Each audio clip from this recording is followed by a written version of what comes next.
Welcome to SurePass, where we share for you to learn and succeed. In this video, we will be discussing incomplete justifying or exempting circumstances as one of the mitigating circumstances. Incomplete justifying or exempting circumstances. It is when not all the requisites necessary to justify the act or to exempt from criminal liability are attendant. Na-discuss na natin kung ano ang justifying and exempting circumstances. Noong diniscuss natin itong mga ito, sinabi natin na may elements ang bawat isa. Ngayon, kung may kulang sa element or hindi present yung isang element, hindi siya makukonsider as justifying or exempting circumstances. Pero pwede siyang pasok sa mitigating circumstance. Incomplete justifying or exempting circumstances is a privileged mitigating circumstance. Therefore, a penalty lower by 1 or 2 degrees than that prescribed by law shall be imposed if the deed is not wholly excusable by reason of the lack of some of the conditions required to justify the same or to exempt from criminal liability in the several cases mentioned in Articles 11 and 12, provided that the majority of such conditions be present. Bago natin makonsider na privilege mitigating circumstance ito, dapat majority ng elements ay present. Kung 3 yung elements, dapat 2 doon mayroon o dapat isa lang ang nawawala. Let us discuss first the incomplete justifying circumstances. The following are incomplete justifying circumstances. First, incomplete self-defense, incomplete defense of relatives, incomplete defense of a stranger. Second, incomplete justifying circumstance of avoidance of greater evil or injury. Third, incomplete justifying circumstance of performance of duty. And fourth, incomplete justifying circumstance of obedience to the order of a superior. Let us discuss each of the incomplete justifying circumstances. Incomplete self-defense, incomplete defense of relatives, and incomplete defense of a stranger. The accused must prove the existence of the majority of the elements for self-defense, but unlawful aggression, being an indispensable element, must be present. Sabi natin kanina, sa incomplete justifying circumstance, dapat majority ng elements ay mayroon. However, sa self-defense, defense of relatives, and defense of stranger, hindi lang dapat majority ang mayroon. Dapat yung element na unlawful aggression ay present o mayroon. Absent the unlawful aggression, there can never be self-defense, complete or incomplete, because if there is nothing to prevent or repel, the other 2 requisites of defense will have no basis. Let me illustrate. May tig-3 elements ang self-defense, defense of relatives, and defense of strangers. First, unlawful aggression on the part of the victim. Second, reasonable necessity of the means employed to prevent or repel such aggression. And third, dito magkakaiba yung third element. For self-defense, the third element is lack of sufficient provocation on the part of the person resorting to self-defense. In defense of relatives, the third element is in case the provocation was given by the person attacked, the one making a defense had no part therein. In defense of stranger, the third element is the person defending be not induced by revenge, resentment, or other motive. Itong first and second element, pare-parehas ang 3. Itong third element, dito sila nagkakaiba. Kung ang first element ay present, pero yung second and third ay absent, hindi siya mitigating circumstance kasi hindi siya majority. Kung yung first and second elements are present at yung third element ay hindi, pasok siya sa mitigating circumstance kasi majority ng elements are present. Kung yung first and third elements are present at yung second ay hindi, pasok siya sa mitigating circumstance kasi majority ng elements are present. Kung ang present ay second and third element, hindi siya mitigating circumstance. Bakit?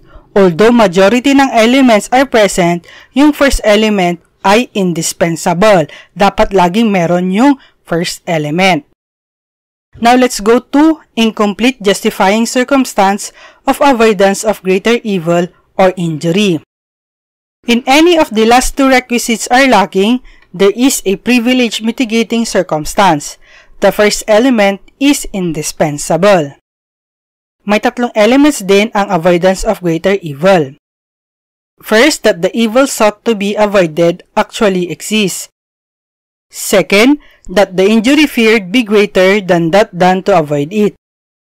And third, that there be no other practical and less harmful means of preventing it. So, rule is majority at ang first element is indispensable. Kung yung first element ay present at yung second and third ay absent, hindi siya mitigating circumstance.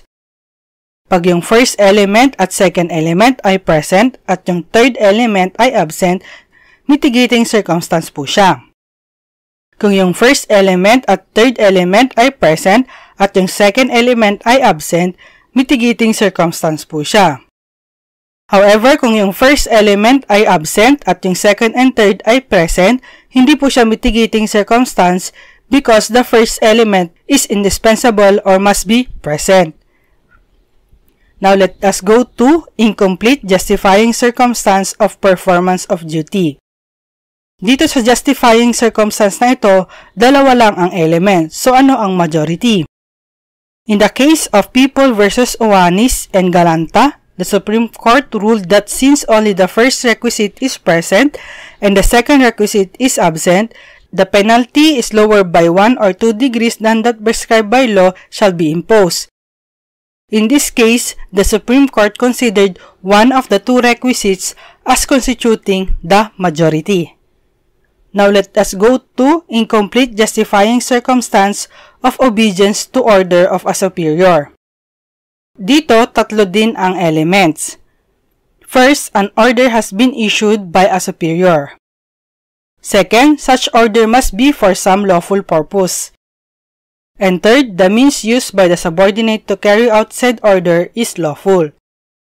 Para ma-consider itong mitigating, dapat majority ay present. Now let us go to incomplete exempting circumstances. The following are incomplete exempting circumstances. First, incomplete exempting circumstance of compulsion of irresistible force. Second, incomplete exempting circumstance of impulse of uncontrollable fear. Third, incomplete exempting circumstance of failure to perform an act required by law when prevented by some lawful or insuperable cause. The majority of the conditions must be present in order to be considered a mitigating circumstance. Kagaya sa incomplete justifying circumstance, dapat majority ng mga elements ay present para makonsider itong mitigating circumstance. Ano naman yung mga exempting circumstance na hindi pwedeng i-considered as incomplete? There is no incomplete exempting circumstance of first, insanity and imbecility. Second, minority. And third, accident. Bakit? Insanity and imbecility. From a medical standpoint, there is no middle ground between sanity and insanity. There can be no middle ground for the brain is either in a healthy or an unhealthy condition. If healthy, the product of its action is sanity. If unhealthy, it's insanity. So minority naman. Minority is either exempting or privilege mitigating circumstance. It is exempting if the offender is 15 years of age or under, and if the offender is above 15 years of age but below 18 who acted without discernment.